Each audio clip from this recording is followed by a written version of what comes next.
Para sa mga nagsisimula ng negosyo o para sa mga magsisimula pa lang magnegosyo. Unang-una, dapat i-detect ninyo kung ano ang gagamitin ninyong technique. Kung mag-horizontal kayo o mag-vertical agad kayo. Ang meaning kasi ng horizontal, tulad nga ng nababanggit ko kay Boss RTR, dun sa interview niya sa akin. Ang horizontal, yung magtatayo ka ng maraming negosyo sa una.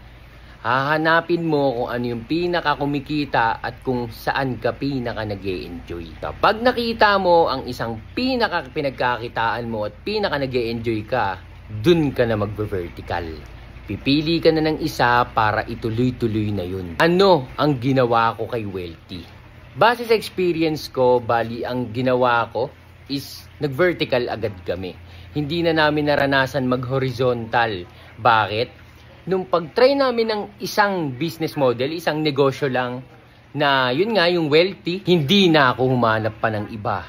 Dahil bukod sa maganda ang kita, nag-e-enjoy pa ako at nakita ko agad ang core gift ko. Kaya hindi talaga applicable para sa inyo lahat ng mga sinasuggest ng ibang tao, talagang magki-critical thinking kayo.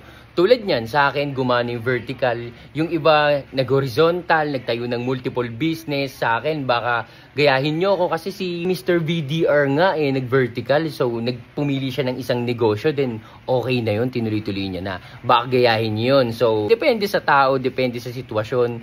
May mga nag-horizontal, may mga nag-vertical.